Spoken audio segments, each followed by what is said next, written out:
Finally আমরা চলে আসলাম হচ্ছে ঝুলন্ত ব্রিজে। এটা হচ্ছে নেপাল নাগরকোটের একটা এরিয়া। এটা হচ্ছে ঝুলন্ত ব্রিজ।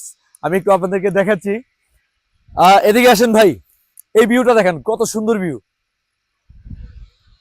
অনেক সুন্দর, মন মুগ্ধকর। ওয়াও, এক কথায় অসাধারণ। যদিও কিছুটা বই বই লাগতেছে ভাই, নিচে যে অবস্থা, এই যে নিচটা একটু দেখেন তো ভাই, বই বই লাগতেছে না ভাই? আপনার বই লাগতেছে নি? যে যে ভিডিও করতেছে ওনারও বই লাগতেছে, তাহলে আমার তো বই লাগারই কথা।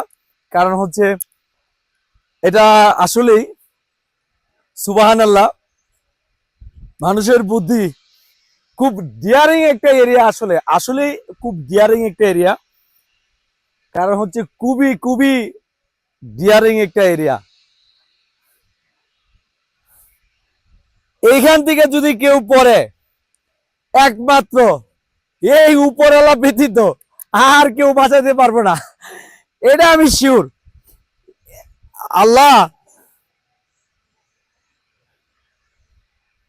তো আমি পুরো ব্রিজটা একটু দেখাতে চাচ্ছি। কারণ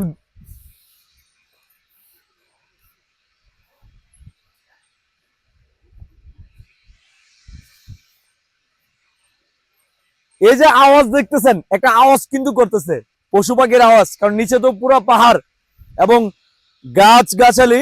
এটা মূলত এই ব্রিজটা আহ, এক পাহাড় থেকে আরেক পাহাড়ের সাথে সংযোগ করছে। এই যে এটা হচ্ছে ওইদিকের পাহাড়টা এটা আর সংযোগ করছে এদিকে আর কি। কারণ এটা খুবই স্ট্রং, আলহামদুলিল্লাহ দেখলাম, মাশাআল্লাহ অনেক সুন্দর, খুবই স্ট্রং করছে।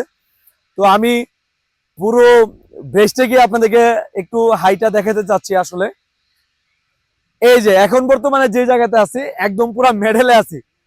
মানে এতক্ষণে আমি মধ্যে আসছে আর কি, প্রায় তো মনে হয় 4-5 মিনিট হাঁটা হয়ে গেছে।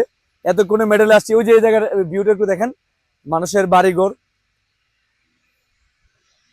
অনেক সুন্দর। আসলেই মানে অনেক সুন্দর, এক কথায় অসাধারণ। এই ব্রিজে না আসলে আপনারা বুঝতেই পারবেন না যে কি একটা সুন্দর জায়গা এবং কত সুন্দর ব্রিজ।